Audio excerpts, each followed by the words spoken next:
보셨어요? 좋아요, 구독, 알람 설정까지.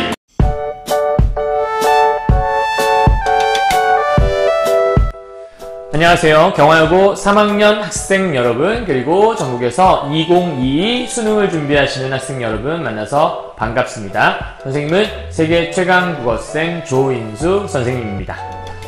자, 오늘은요, 여러분, 지난 시간에 선생님이 지난 시간까지 고전 시가에 대한 것들을 수능 특강 문학에 있는 거 1강부터 6강까지 강의를 해드렸고요.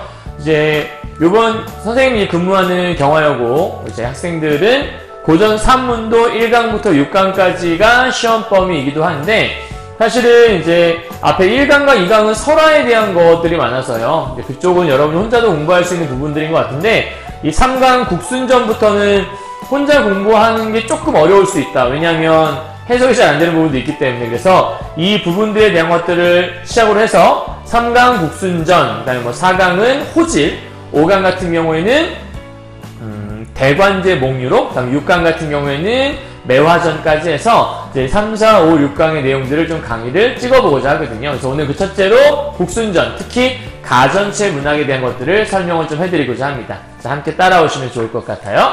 자, 우선 고전 시가가 아니라 고전 산문인데, 여기는 국순전, 임춘이라는 사람이 지은 건데요. 이제 경화여고 학생들은 작년에 고2 때, 임춘의 작품을 뭘 배웠었냐면, 공방전이라는 작품을 배웠었어요. 그래서 사실은 여러분이 먼저 머릿속에 좀 익히고 들어가야 될 게 뭐냐면, 이 가전체 문학이라는 것의 어떤 핵심, 그러니까 뭐가 중요한지 좀 알고 들어가야 되는 거죠. 그러니까 가전체 문학이 혹시 3요소가 여러분 뭔지 아세요? 가전체의 3요소? 혹시 기억하세요? 뭐냐면 도입, 그 다음에 전개, 그리고 비평이라고 하죠. 그래서 도입과 전개와 비평의 과정을 갖고 있다라고 얘기하는데, 사실은 이 도입 파트에서 주로 가전체는 무엇을 많이 얘기하냐, 일단은 가전체라는 거에 포인트를 잡으셔야 되는데요. 이 가가 가짜란 뜻이고요, 이 전이 전기란 뜻을 갖고 있어요. 그러니까 가전체 문학이라고 하는 건 진짜 인물의 전기를 얘기하는 게 아니라 인물처럼 꾸며놓은 가짜 인물의 전기다. 그래서 보통 이 가전체 문학의 포인트가 뭐냐라고 물어보면 일단 세 가지를 얘기하는데, 그 첫 번째가 교훈을 주기 위한 것, 두 번째가 우의적이다, 마지막 세 번째가 서사적이다 라는 이 세 가지 포인트를 갖고 있거든요. 여기는 이 서사라는 게 뭐냐면 어떤 사람의 일생을 일대기 구조를 가지고서 쭉 서술하고 있다. 그래서 이 일대기 구조라고 하는 건 뭐냐면 태어나서 죽을 때까지의 이야기. 되게 뭐 영웅의 일대기적 구조 이런 말들 많이 하죠. 그리고 이 우의적이란 말, 이제 여기서 요게 포인트인 건데, 우의적이란 말은 뭐냐면 사실은 간접적으로 돌려 말한다는 거거든요. 그래서 여기서는 사물을 의인화해서 얘기를 해요. 그래서 마치 이 사물이 하나의 사람인 것처럼 얘기를 한다라는 거죠. 그럼 결국은 무슨 얘기를 하고 싶은 거냐면, 사람 얘기를 하고 싶은데 이 사람 얘기를 대놓고 하지 않고 사물을 통해서 대신 얘기하는 거잖아요. 돌려 얘기하는 거죠. 그래서 우리가 우의적이다라는 말을 쓰는 거고요. 그럼 이렇게 사람 얘기를 하고 싶은 이유가 뭐냐? 사람들에게 뭔가를 주기 위해서인 거예요. 그것이 바로 교훈이라고 하는 거죠. 그래서 그러한 사물에, 즉 가짜 인물이겠죠? 그 인물의 일반적인 가계도, 어떤 집안이다 라고 하는 그 집안의 매력 같은 것들을 이 도입 부분에 설명을 하는 거예요. 얘가 뭐 자는 무엇이고, 조상님은 어떤 사람들이었고, 어떠한 집안에서 살아왔다, 뭐 이런 얘기를 쓰는 거죠. 자, 그리고 나서 이 전개에 가서 구체적인 그 사람의 어떤 일생에 관한 것들을 쭉 서술하기 시작을 해요. 여기다가 이제 이 사람이 갖고 있는 장점 그리고 단점 따위를 갖다가 적기 시작을 하는 거죠. 근데 이제 장단점에 대해서는 뭔가 평가를 내리기보다는 좋은 점도 얘기하기도 하고 나쁜 점도 얘기하기도 해요. 자, 그리고 나서 그러한 일생에 대한 것들을 마지막으로 평가를 하는 부분이 바로 여기는 비평이라고 보시면 돼요. 그럼 이제 이 비평이라는 거는 되게 누구의 말을 통해 되냐면 역사를 기록하는 사신, 역사할 때 사자겠죠? 역사를 기록하는 사신의 말을 통해서 이 인물에 대한 평가를 드러내고 있다. 그래서 이 가전체 문학의 제일 중요한 포인트는 어디 있냐? 여기 부분은 늘 출제가 되곤 하는 것 같아요. 왜냐하면 결과적으로는 이 비평 부분에서 이 사람의 어떤 점이 중요한지에 대해서 쭉 평가를 내리고 이제 어떤 교훈 같은 것들도 얘기할 수 있으니까. 자, 이제 중요한 건 요 구조를 따르고 있다는 게 중요한 것이고요. 또 하나 포인트. 여기에서 이 가짜 인물의 이야기가 여러분 현실 속 이야기가 좀 연계가 될 수 있어요. 그게 무슨 말이냐면 여기서 겉으로 드러나는 표면적인 내용이 있을 거예요. 근데 이 표면적인 내용이라는 게 사실은 현실 속에서는 어떻게 적용될 수 있는가, 이게 무슨 내용인지 설명을 해드릴게요. 여기 있는 표면적 내용은 요 안에 있는, 즉 작품 속에서의 내용이 실제 현실 속에서 어떻게 드러나는지를 가전체 문학은 제일 많이 물어보곤 하는 거죠. 가령 예를 들면 작년에 그 경화여고 고위 학생들이 배웠던 공방전 같은 경우에 뭐 이런 거죠. 공방이라는 녀석이 나라의 세금을 담당하였다. 그럼 여기서는 공방이 세금을 담당했다라는 내용이 들어있죠. 근데 그게 무슨 말일까? 공방은 사람이 아닌데 어떻게 세금을 담당할 수 있지? 아, 현실 속에서는 세금으로 돈을 냈다는 얘기인가 보다. 공방은 돈을 표현한 거니까. 여러분 혹시 공방전의 내용은 아시나요? 둥글공자의 네모방자죠. 그래서 공방이라고 하는 건 이 엽전, 옛날 돈이죠. 엽전을 의인화한 표현이라고 볼 수 있는 것들. 그럼 이제 오늘 우리가 배우게 되죠. 국순전은 뭐를 의인화한 거냐? 임춘의 술을 의인화해 놓은 거라고 볼 수 있는데, 그럼 가령 예를 든다면 이 국순이 제사를 담당했다라고 얘기한다면, 아, 제사 때 술을 사용했다는 얘기인가 보구나. 그렇게 표현하시면 여기 현실 속의 이야기가 이해갈 수 있겠죠. 그러니까 이러한 내용들을 파악하는 게 포인트라는 걸 기억하시고, 아, 읽어가면서 이 작품 속의 내용을 이해하는 것도 중요하지만 그것이 일반적으로 현실 속에서 어떤 의미를 갖고 있는가, 그것들을 잘 이해하면서 읽으시면 좋겠네요. 그죠? 그리고 마지막에 어떠한 교훈을 주고자 하는가, 이것도 잘 파악을 해야겠고요. 그래서 대개는 어떠한 이런 소재들이 나왔을 때 이거에 뭘 물어보냐면 순기능, 그리고 안 좋은 기능인 역기능, 이런 것들에 대한 얘기들을 쭉 풀어나가게 돼 있어요. 이해하셨죠? 자, 그렇다면 한번 본문을 통해서 정리를 한번 해보도록 하죠. 자, 가볼게요. 처음부터요. 국순이라는 사람이 당연히 주인공이겠죠? 국순의 자는 자후다라고 돼 있어요. 그러니까 아마 자후라는 뭐 성을 갖고, 이렇게 뭐, 이 사람이 어떤 자를 갖고 있나 보죠? 되게 우리가 뭐 호나 자 이런 걸 이해 많이 하죠? 그래서 국순의 자는 자후다. 그럼 이 국순은 중심인물이 되겠네요. 중심인물이 되겠고, 이 국순은 술을 의인화한 인물이라는 걸 아까 초반 정보에 드렸어요. 그죠? 체크하시고요. 자, 그래서 그의 선조는 농서지역 출신이다. 이제 이런 게 여러분 표면적인 의미잖아요. 근데 이게 무슨 말일까? 아, 이 농서지역에서 뭐를 많이 이용했겠구나. 아, 뭔가 술이 좀 유행했던 지역인가 보다. 술이 유행한 지역인가 봐. 그러니까 이 당시에 농서지역에 술을 많이 마셨나 보다. 이 정도 생각하시면 이면적인 의미가 파악이 된다는 거죠. 뭐 어렵진 않아요. 그죠? 다음, 국순의 90대 조상인 모예요. 이 모가 보리모.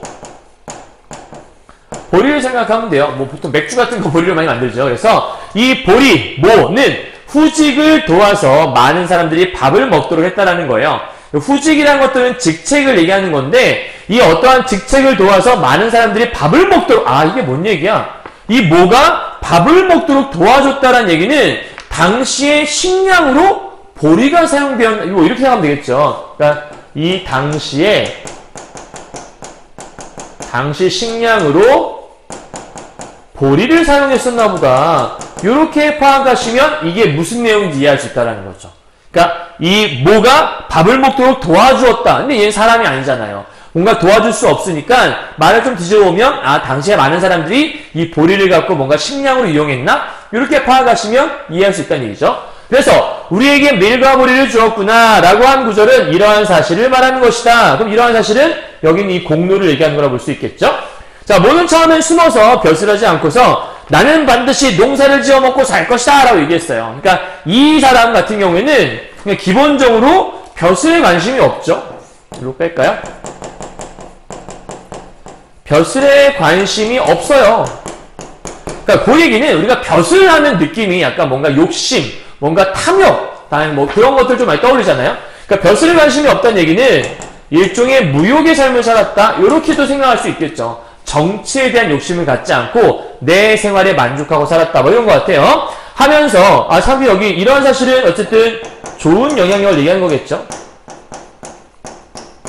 이 보리가 그 좋은 영향력. 자, 10을 살았다. 뒷날 임금이 모의 소문을 듣고 이렇게 훌륭한 마음가짐 갖고 있으니까 조서를 내려 안거를 보내 글 불렀다는 거예요. 그러니까 지금 너무나 훌륭한 인물이니까 얘를 좀 중히 쓰고 싶었나 보죠. 그래서 불렀어요. 모가 가는 곳마다 후하게 예물을 보내도록 하고 그만큼 대접을 받았다는 얘기라고 볼 수 있겠죠. 여기서 여러분 안거할 때 이 거자가 수레 거자예요. 그러니까 안거, 수레를 내려보내 뭐 이런 뜻이에요. 신하들에게 명령하여 모의 집을 방문하도록 했다. 그럼 모의 집을 방문하도록 했다는 얘기도 사실은 모의 집을 사람들이 방문했다는 얘기는 이 사람들이 이 모를 이용해서 뭐 식량으로 먹었다라든지 아니면 뭐 모를 이용한 술을 만들어 먹었다든지. 왜냐하면 국순의 조상은 결국 국수는 술을 이용한 거니까 이 모도 술을 보리를 갖고 만든 술 뭐 이런 걸 얘기할 수 있지 않을까라고 볼 수 있는 거겠죠. 이해했죠? 자, 그 다음 사람들의 귀천을 가리지 않고 친분을 맺었으며 누가요? 이 모가요? 자신의 뛰어난 능력을 감추고 사람들과 뒤섞여 살았다라고 얘기했어요. 자, 그 얘기는 뭐냐면 일단 기본적으로 모가 가는 곳마다 후하게 예물을 보냈다라는 얘기는 당시에 보리가 되게 중요한 식량으로 역할을 했었고 그 다음에 사람들을 전부 다 가리지 않았다라고 얘기한 것들은 이 얘기죠. 여기서부터 여기까지 얘기를 하는 거예요. 사람들의 귀천에 관계없이 모두가 뭐 보리밥 같은 걸 만들어 먹었다. 보리밥을 먹었다. 아니면 뭐 보리로 만든 술을 마셨다라고 볼 수도 있겠고요. 그러니까 이렇게 어떤 귀하고 천하고를 떠나서 모든 사람들, 많은 사람들이 이런 보리로 뭔가 식량을 해서 먹었다. 이런 의미가 여기 들어있다고 볼 수 있겠죠. 그래서 여기 보면 훈훈한 기운이 사람들에게 스며들었다. 그러니까 훈훈한 기운은 보리밥을 먹었다고 생각한다면 뭐 밥을 할 때 나오는 훈훈한 연기 같은 걸 얘기할 수도 있겠고요. 아니면 술을 마시면 뭔가 좀 이렇게 막 따뜻해지잖아요. 몸이 막 뜨거워지기도 하고 뭐 그런 걸 얘기할 수도 있겠고 이런 훈훈한 기운이 사람들에게 점점 스며들면서 사람들의 마음이 넓어지기도 하고 온전해지는 일종의 순기능이죠. 좋은 기능 얘기하고 있는 거예요. 그러니까 지금 국순의 조상은 되게 좋은 역할을 많이 했나 보죠. 그러자 모는 기뻐하면서 나를 완성한 것은 벗이라고 했는데 이 말이 정말 옳구나 라고 말했다. 그래서 뭐에? 맑은 덕. 장점이죠. 장점이라고 볼 수 있겠고요. 이러한 맑은 덕이 알려지면서 임금님이 모의 마을에 정문을 어떤 마을에 이런 문 같은 걸 세워주잖아요. 그러니까 대개는 예전에 보통 두 가지 문이 많이 세워져요. 그러니까 예를 들면 뭐 효를 다했다. 그러면 효자문 같은 걸 세워주거나 아니면 어떤 연료로서 정절을 다했다. 그럼 연료문 같은 걸 세워준다거나 효나 지조에 대한 것들, 그러니까 이 마을에 이걸 세워준다라는 건 그러한 사람들이 이 마을에 많이 산다 일 수도 있고 어떤 사람의 덕을 기리기 위해 그러니까 이렇게 세워줄 정도라면 대단히 훌륭한 인물이라는 걸 우리가 알 수 있겠죠. 모의 마을에 정문을 세워줄 정도까지 그러니까 일종의 그냥 칭찬의 표식 같은 거라고 보시면 될 것 같아요. 그런 표식을 나라에서 만들어줄 정도로 대단한 사람이었던 거죠. 넘어가죠. 임금을 따라 환구에서 제사를 지냈다. 야 이게 무슨 말일까? 지금 모와 함께 제사를 지냈다고 얘기한 거 보니까 그러면 요 당시에 모는 임금을 따라 제사를 지냈다고? 보통 요때 제사를 지낼 때 모, 즉 보리 같은 것들을 이용해서 뭔가 제사를 지냈나? 뭐 이런 거 생각할 수 있겠네요. 그러면서 임금은 그 공으로 모를 중산으로 책봉을 했대. 직책이고요. 시급 1만호와 식실봉 5천호를 내어주었으며 국시라는 성을 하사했대. 그래서 그때부터 국시 집안이 됐나 보죠. 이 집안의 어떤 뭐랄까 조상의 신세 내력? 그러니까 모의 업적 이런 것들을 쭉 풀어내고 있었구나 라고 생각하면 될 것 같아요. 모의 업적이에요. 알았죠? 모의 업적이 아니고. 자, 모의 오세손이에요. 이번엔 자손으로 내려가네요. 오세손은 성왕을 도와서 주가에 충성한 것을 자신의 임무로 삼아 태평성대를 일으켰대요. 와, 그러니까 모의 오대손 역시도 되게 잘했던 거죠. 근데 여러분 여기서 성왕을 도와서 임무로 태평성대를 일으켰으니까 아마 요 성왕 시기에도 술이 많이 유행했었구나 정도로 우리가 이해할 수 있을 것 같아요. 그러니까 요건 아마 이 당시에 음주가 유행했었다. 이러한 이면적인 의미가 이 안에 숨어있지 않을까라고 볼 수 있는 거고, 그러나 강왕이 즉위한 뒤 이때는 음주가 유행했었으나 모의 오세손을 홀대하기 시작했다는 거예요. 여기는 오세손을 막 대접을 했잖아요. 그러니까 사람들이 대접을 했다는 얘기는 함께 같이 즐겼다는 얘기겠고, 그럼 모의 오세손을 같이 즐겼다는 얘기는 같이 술을 마시며 놀았다는 얘기겠죠. 그런데 모의 오세손을 홀대해서 벼슬을 하지 못하도록, 즉 나오지 못하도록 했다는 얘기는 술을 더 이상 가까이 하지 않았다. 이거를 세 글자로 금주령을 내렸다. 이렇게 우리가 이면적인 의미를 파악할 수 있겠죠? 그 결과 모의 오세손의 후손들 중에서 유명한 사람이 사라졌어요. 점점 술을 마시는 사람들이 없어지기 시작하는 거고 모두 민간에 숨어 살게 되었다. 왜? 방금 얘기했던 금주령 때문에 그랬다라는 얘기를 하는 거죠. 그럼 이 앞부분 여러분한테 선생님 처음에 설명했지만 도입, 전개, 비평 중에서 도입, 전개, 비평 어디에 해당하는 부분이죠? 도입의 부분이죠. 그러니까 뭔가 가계도에 대한 설명, 어떠한 집안이었는지 설명하는 거죠. 그럼 이제 이 밑에, 중량 밑에는 누가 나와야겠어요? 당연히 국순 주인공이 나와야겠죠. 가죠. 순의 제주와 도양이 크고 깊으며 넓기가 만경창파와 같다. 맑게 하려 해도 맑아지지 않고 흔들어도 흔들리지 않았다. 이게 여러분 뭐냐면 이게 맑아지지 않았다가 중요한 게 아니고요. 요거는 변함이 없는 모습을 가지고 있었다. 이제 요게 포인트라고 보시면 되는 거예요. 그러니까 변하지 않는 어떤 일관된 모습을 갖고 있었는데 그래서 그의 풍류적인 성격은 한 시대를 기울게 했고 즉 사람들에게 기운을 매우 더해 주었으며 이건 장점이네요. 그렇죠? 그러니까 지금 술의 나쁜 점만 얘기하는 게 아니라 좋은 점도 얘기하고 있고 서법사에게 나아가 하루 종일 담론했다. 그러면 이 담론할 때 다 같이 음주를 했다는 뜻이겠네요. 음주하며 담론을 즐겼다. 즉 서법사가 많은 사람들과 함께 서로 이야기를 주고받을 때 술을 많이 마셨다. 뭐 이런 뜻일 것 같죠? 자, 그 자리에 참석한 사람들은 모두 졸도하게 만들었대요.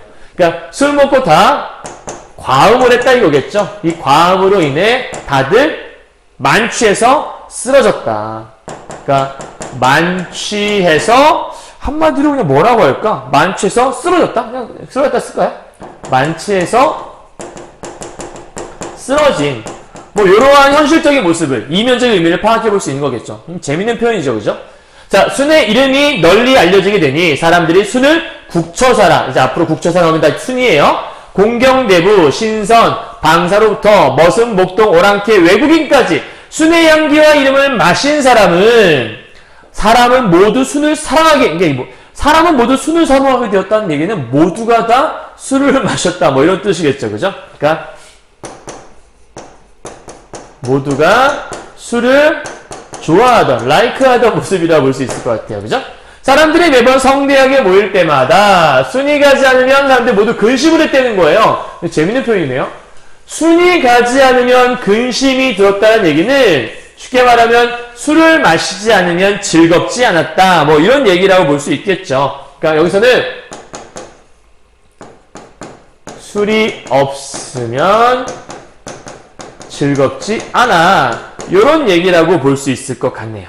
됐죠? 그럼 말을 좀 바꿔본다면 뒤집어서 얘기할 수 있겠죠? 아, 술을 마시면 즐겁다는 얘기인가 보구나. 그렇게 파악할 수 있겠네요.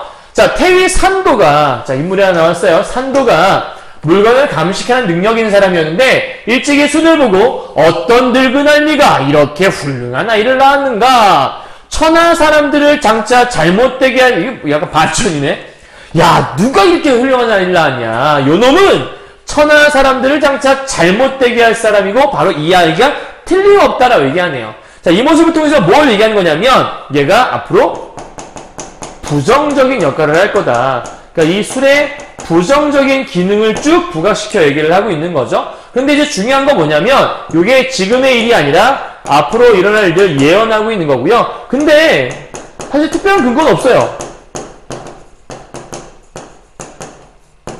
이게 없잖아요.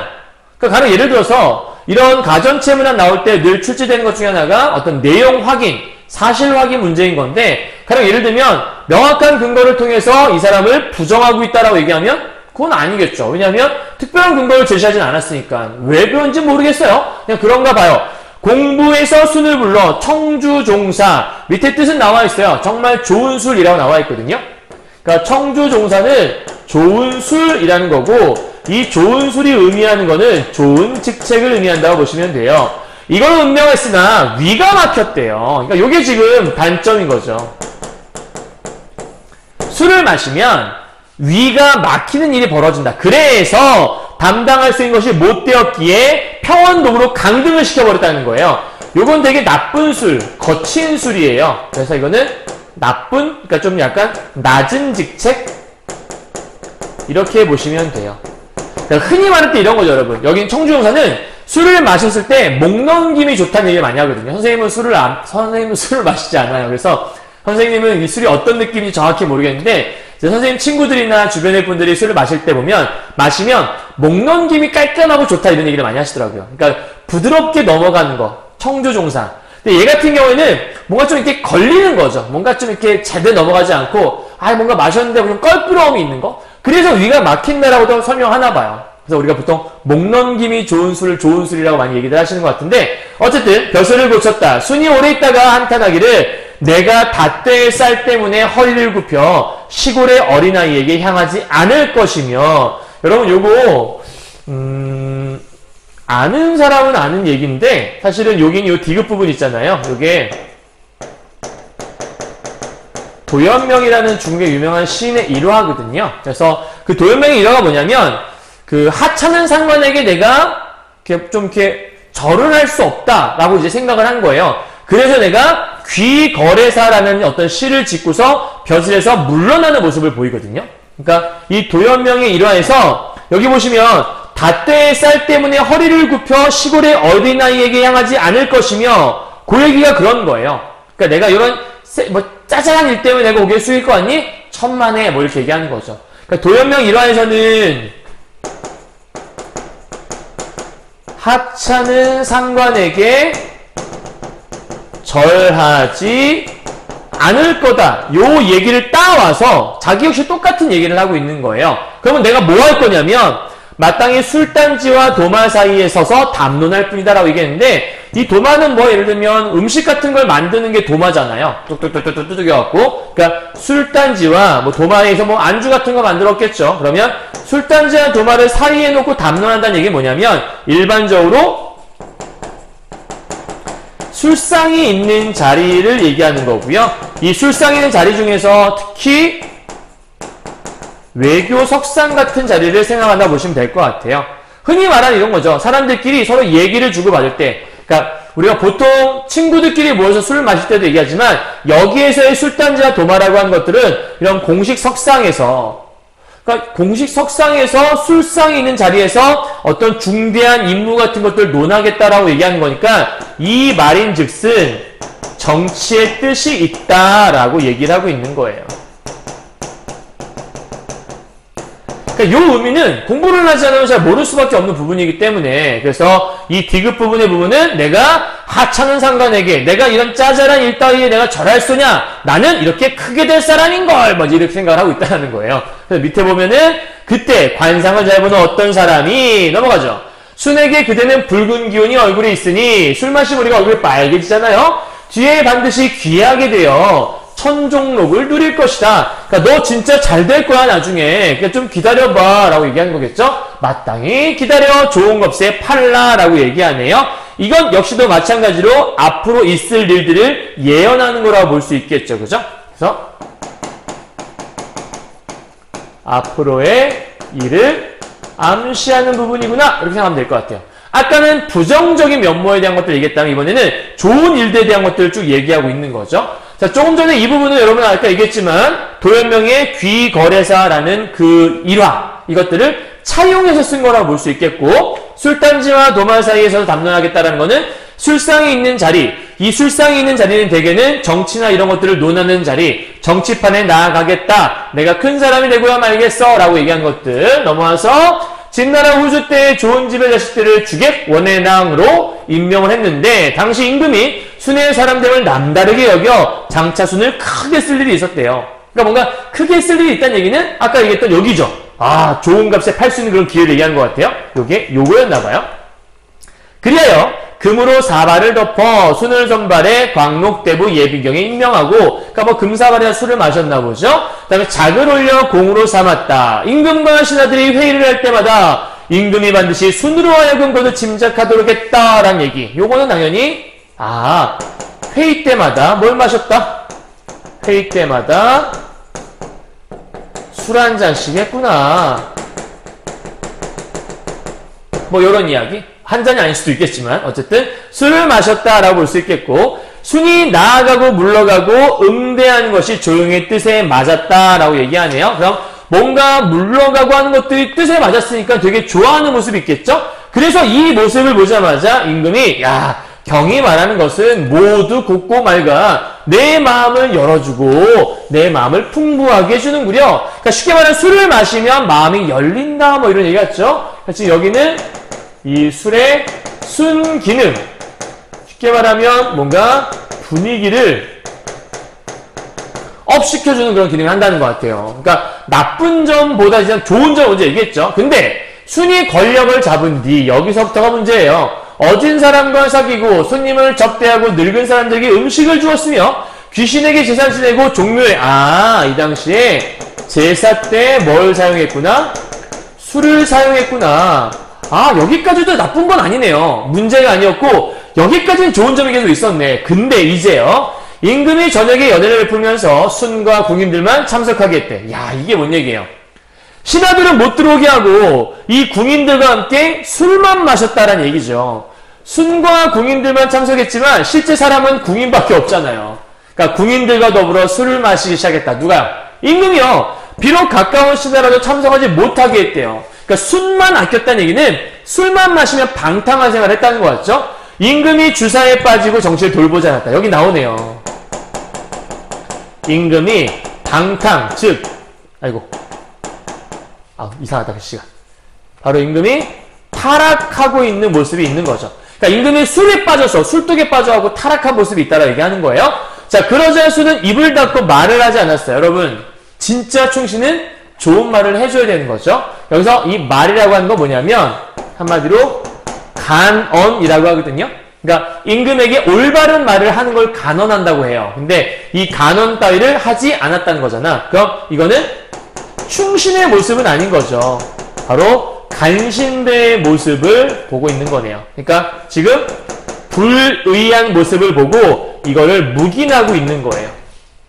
그러니까 얘가 비판점이겠죠? 이게 이 술의 단점으로서 설명이 되어 있는 부분이겠지? 자, 그리하여 예법을 하는 선비들, 제대로 된 예법을 하는 선비들은 순을 원수처럼 미워했대. 왜? 이 술 때문에 임금이 망해가고 있는 거니까. 임금이 매번 순을 보호했대요. 그러니까 임금이 순을 보호했다는 얘기는 뭔 얘기예요? 임금이 그만큼 술을 너무 좋아했고 한마디로 그냥 계속해서 술 취해 살고 있었다. 이런 모습을 얘기하는 거죠. 그러니까 임금이 안 들어요. 제발 임금님 술을 멀리 하십시오. 그랬더니 지금 우리 순을 이러면서 술 자체를 너무 즐기고 있는 모습이 있는 거죠. 자, 순이 세금을 거두는 것을 좋아했고요. 재산을 모으는데 힘을 쓰갑시다니 당시에 여러분들이 순을 비천하다고 했대요. 그러니까 지금 돈에 대한 욕심이 있는 거 보니까 이 순은 물욕 또한 있던 인간인 것 같아요. 그죠? 그래서 임금의 순에게 그대는 어떤 버릇이 있는가? 라고 물으니 옛날에 뒤에는 좌전에 심취하는 버릇이 있었고 왕제는 말에 몰두했지만 저는 돈에 몰두합니다. 라고 얘기하잖아. 물욕이 있다는 거죠. 물질 욕구가. 그러니까 나쁜 모습이잖아. 사실은 엄밀하게 얘기하면. 그러니까 이런 물욕이 있다고 얘기하는데도 불구하고 임금이 크게 웃으면서 순을 더 마음에 두었다라고 얘기해요. 그러니까 임금은 지금 일단은 판단력 자체가 없는 거예요. 판단력을 상실한 상태, 흔히 말하는 분별력이 없는 상태. 이렇게 볼 수 있는 단계인 거죠. 이해하셨죠? 자, 그래서 일찍이 순이 임금의 면전에 보고를 했는데 이때까지는 좋았죠. 좋은 시절이 끝나가네요. 순은 평소에 입내가, 우리 술 마시면 술 냄새 난다고 하잖아요. 그걸 이제 입내가 있었다. 그러니까 아마 술 냄새를 얘기하는 것 같아요.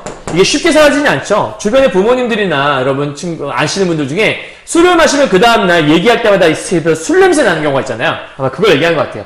임금이 그것을 싫어했대요.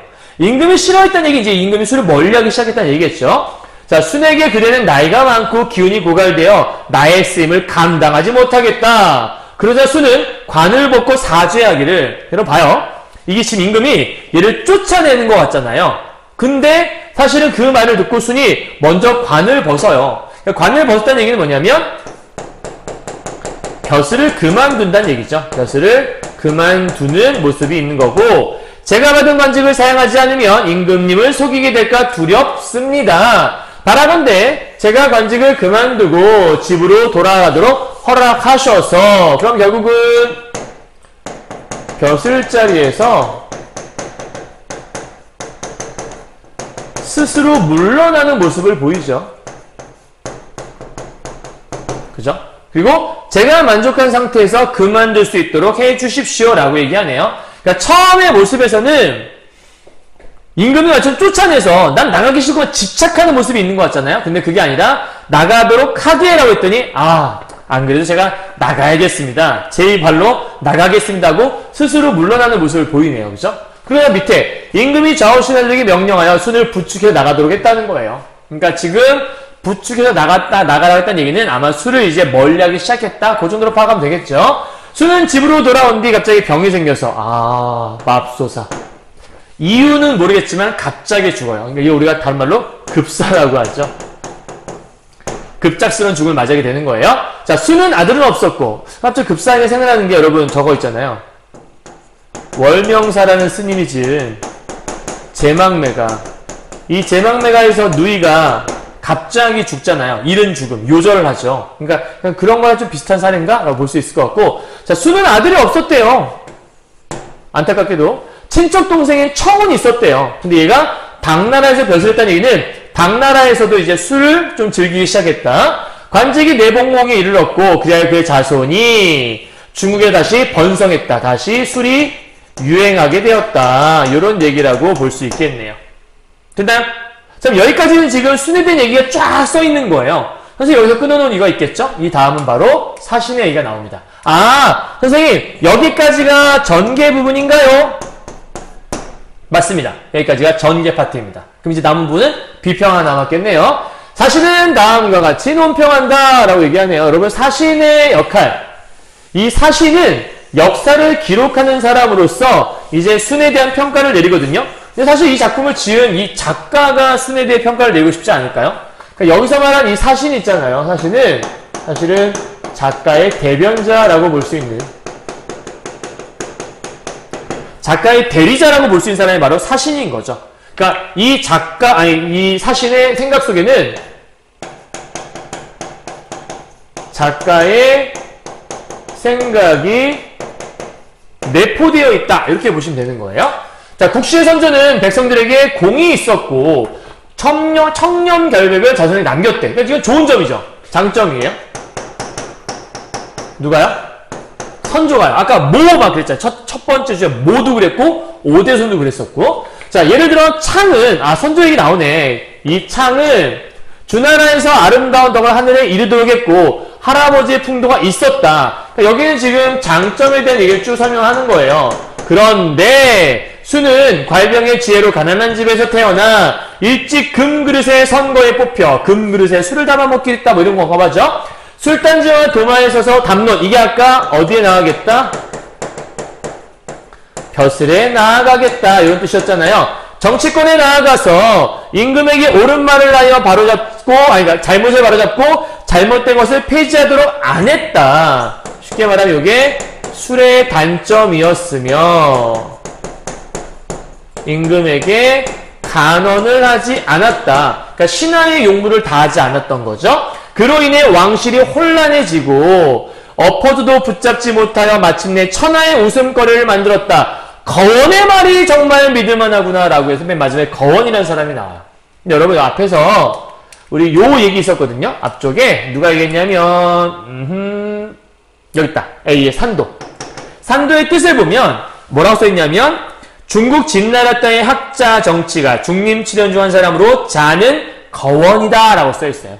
그러니까 여기는 지금 산도라고 써있지만 맨 뒤에 가서 뭐라고 썼냐면 거원의 말이, 이 거원이 누구예요? 아까 이 아이 어떤 할미가 나왔냐, 얘 나쁜 짓 할, 나라를 말아먹을 놈인데 라고 예언했던 그 산도, 즉 거원의 말이 정말 믿을만 했구나 라고 평가를 내리고 있는 거죠. 그럼 결과도 여러분, 그러나 다음에 나온 부분 있잖아요. 우리나라만의 특징은 이런 거죠. 앞에 좋은 얘기 막 하다가 그러나 이런 모습이 있었다라고 하는 거니까 물론 둘 다 이 국순의 모습, 국순의 어떤 그 각에 대해서 보이는 모습일 수 있으나 뒤에 쪽이 훨씬 더 중요한 포인트예요. 왜냐하면 여기서도 마찬가지인데 그러나 앞까지는 국시의 선조에 대한 얘기거든요. 그러니까 엄밀하게 얘기하면 술의 좋은 점에 대한 거는 국시 선조들의 얘기였고 국순에 한해서는 부정적인 면모를 더 많이 얘기하고 있는 거죠. 그래서 거기에 초점 맞춰서 이해하시면 어렵지 않을 거예요. 알겠나요? 자, 그러면 우리 국순전 하면 또 같이 유행한 작품이 뭐였냐면 국선생전이라는 작품이 있었거든요. 그걸 잠깐 선생님이랑 정리하도록 하죠. 자, 여러분 국순전하고요 국선생전이라는 작품이 이렇게 나와 있는데 사실은 이 국순전, 와우, 엄청 잘 주어주네. 자, 그래서 국순전과 국선생전은 둘 다 술을 의인화한 작품이라 볼 수 있기 때문에 첫 번째 공통점이 뭐냐, 술을 의인화했다라는 게 포인트겠고요. 술을 의인화했다라는 것들은 다른 말로 우의적이다라는 말로 설명할 수 있겠죠. 이렇게. 여러분 참고로 여기 국자 들어가잖아요. 이 국이라는 것들은 누룩국자를 얘기하는 거예요. 술을 말하는 거라 볼 수 있겠죠. 근데 얘는 그냥 이름이 순이라고 나오고요. 얘는 선생이라고 나오잖아요. 아무래도 좀 높이 부르는 말이니까 이쪽이 술의 순기능, 즉 장점을 강조하고 있는 거고요. 오해하면 안 되는 건 여러분 국선생전에는 장점만 나오는 건 아니에요. 단점도 나오긴 하는데 주로 장점이 부각된다는 거예요. 이와 동일하게 국순전 같은 경우에도 술의 역기능이니까 단점을 강조하고 있는 거예요. 강조라고 했지 단점만 나와요 라는 말 안 했죠. 그럼 여기도 당연히 장점이 있었겠죠. 아까 설명 봤잖아요. 좋은 점이 있더라. 그러니까 술의 좋은 점도 있었어. 그건 조상들의 모습을 통해 얘기했고 술의 단점은 주로 국순을 통해서 얘기 많이 했었고요. 그죠? 다음, 방탕한 임금과 간신에 대한 비판을 하는 것이 이쪽 국순전의 이야기였다면 나라의 도리를 다하는 어떤 참된 신하의 모습을 얘기한 건 국선생의 모습이었다. 이게 차이점인데 그럼 공통점으로 술의인화한 건 말고는 없나? 아니요. 관련 인물과 지명이 유사하다고 볼 수 있어. 두 작품 간에 연계성이 있다는 얘기죠. 또 하나, 주인공이 일대기를 서술하고 있다. 일대기를 서술하고 있다는 얘기는 그래서 우리가 전이다 라고 설명하는 거거든요. 누군가의 이야기, 홍길동 전, 홍길동의 일대기를 서술한 것, 뭐 이렇게 보시면 되는 거거든요. 이해했죠? 자, 우리 책에는 없지만 국선생전에 제일 중요한 포인트가 사신의 논평이라고 있으니까 거길 잠깐 보도록 하죠. 자, 요거는 국선생전에 나타난 사신의 논평 파트거든요. 우리 좀 전에 국순전에서 봤으니까 여기 한 잠깐 보도록 하죠. 사신은 말한다. 국시 집안은, 자, 국선생이에요. 내려오면서 농업에 종사하였다. 그 얘기 뭐죠? 농업을 통해서 술이 생기게 되었다. 뭐 이런 뜻인가 보죠. 성이 유독 넉넉한 덕이 있고 맑은 재주가 있어서 당시 임금의 신복이 되어 국가의 정사에까지 참여하고 나라에서 임금님이 많이 술을 마셨고 임금의 마음을 깨우쳐 태평성대를 이루게 하는 큰 공을 이루었으니 장점이네요. 그죠? 그래서 국선생에 대한 긍정적인 평가다라고 설명하고 있는 거고요. 그러나 임금의 사랑이 극도에 달하자, 그러나 국가의 기강을 어지럽히고 화가 그 아들에게까지 미친 일이 벌어지나 봐요. 그러면 이거는 국선생에 대한 부정적인 면모도 있으니까 단점도 요 안에 드러나긴 하는구나. 하지만 이런 일은 실상 그에게는 유감될 것이 없다. 즉 단점이 없는 건 아니지만 그보단 장점이 더 부각되고 있다. 그는 만전에 넉넉한 것을 알고 자기 스스로 물러나 자기 스스로 물러나 천수를 다하였다. 그러니까 이거는 일종의 겸손한 모습도 이 안에 들어있다라고 얘기할 수 있겠네요. 주역이 이르기를 기미를 보아서 일을 해나간다라고 할 말이 있는데 성이야말로 거의 여기에 가깝다. 즉 기미를 보아서라는 얘기가 뭐냐면 그 때에 맞춰서, 그러니까 자기가 지금 물러날 때야? 그럼 그거에 맞춰서 뭔가 일을 해간다는 뜻이니까. 그래서 여기 보게 되면 장점과 단점이 둘 다 드러나긴 해요. 그죠? 하지만 이쪽을 더 부각하고 있는 게 국선생전이라고 볼 수 있고, 맨 마지막에 국선생이 순리를 알고 그에 맞게 처신하였다라는 거니까 그 순리에 순응하였다. 왜 그런 거 있잖아요. 그만둘 때가 됐는데 그만둘 수 없어. 끝까지 붙잡고 있을 거야. 막 이런 거 있잖아. 집착한다고 하죠. 그러한 집착하는 모습이 없었다. 이게 국선생의 장점이라고 볼 수 있는 부분이라는 거죠. 그래서 이런 내용들 토대로 해서 국순전과 국선생전을 서로 비교할 수 있으면 되는 거예요. 자, 이제 마지막으로 이것만은 꼭 정리하도록 하죠.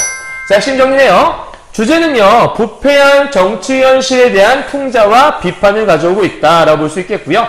그러니까 지금 이 부패한 정치 현실이라고 하는 것들은 아마도 술에 만취해서 임금님이 정치를 잘 돌보지 않는 그런 모습을 얘기한다고 볼 수 있겠죠. 그에 대한 풍자와 비판이에요.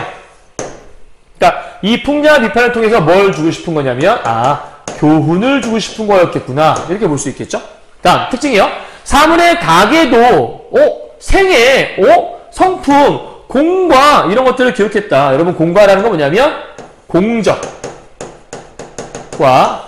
과오, 쉽게 말하면 장점과 단점을 얘기한다 보면 되는 거예요. 이런 거를 기록해 놓았다는 거예요. 그러니까 이거는 아마 그 전개 부분에 좀 드러나긴 하지만 이 공과라고 하는 것들은 정확하게 얘기하면 비평 부분에서 많이 정리를 하겠죠. 그리고 가계도나 생애 같은 경우 이런 것들은 다 도입 부분에서 얘기를 많이 한다고 볼 수 있겠고요. 그죠? 그다음 마지막에 사신의 논평을 통해서 인물에 대한 평가를 내리고 있다. 요게 사신의 논평은 작가의 대변자라고 아까 설명했었고요. 그죠? 그다음 설화 속에서 고전소설 속에서 즉 요 둘 사이의 중간 단계, 그러니까 얘는 설화는 아니에요. 흔히 말하는 우리가 설화라고 하면 신화, 전설, 민담이라고 하는 그 입에서 입으로 전해지는 그런 이야기들인데 그 이야기 다음 단계이자 고전소설, 책으로 쓰여진 책으로 쓰여지지 않은 것도 있었겠지만 어쨌든 고전소설의 그 중간 단계라고 볼 수 있는 부분이 바로 여기 있는 가전체 문학이다. 또 하나 도입, 전개, 비평의 3단계 구성으로 되어 있다. 요게 이제 중요한 파트겠고요. 다음 풍자와 교훈을 주기 위한 거 방금 얘기했고요. 표면적 의미 아까 얘기했죠. 작품 속에 드러난 구절과 이면적 의미, 그 현실 속, 우리가 살고 있는 현실 속의 이야기가 어떠한 의미를 담고 있는지, 대개는 아마 이쪽에는 이면적 의미를 물어보는 게 많이 출제가 되겠죠. 그래서 이렇게 연계해서 알아두시면 전혀 어렵지 않은 작품이라고 여러분 생각하시면 좋겠습니다. 되셨나요? 여기까지? 자, 그러면 요 정도 하시면 여러분 가전체 문학에 대한 것들은 다 정리했다라고 볼 수 있을 것 같아요. 뿅! 여기까지. 자, 고생 많으셨고요. 여러분 그 가전체 문학은 사실 수를 의인한 것도 있고요. 종이를 의인한 저생전이라는 작품도 있고요. 그 다음에 저번에 얘기했지만 아까 얘기했지만 돈을 의인화한 공방전이라는 작품도 있고, 그래서 이런 사물들을 의인화하는 게 되게 많아요. 여성 소설, 여성이 등장하는 것 중에는 뭐가 있을까? 규중치루쟁론기 이런 것들도 일종의 사물을 의인화해 쓴 거거든요. 근데 되게 그런 작품들은 다 사람들에게 교훈을 주기 위한 거니까 읽으면서 이게 인간 세계 속에서 어떠한 모습으로 드러날 수 있는가, 그리고 그걸 통해서 사람들에게 어떠한 교훈을 주고자 하는가, 이런 것들을 중심으로 파악하시면 전혀 어렵지 않은 작품이라고 볼 수 있습니다. 자, 그러면 여기 있는 3번에 있는 이 국순전 여기서 마무리하도록 하고요. 다음 시간은 아마 호질, 박지원의 그거를 만나도록 하죠. 자, 고생하셨습니다.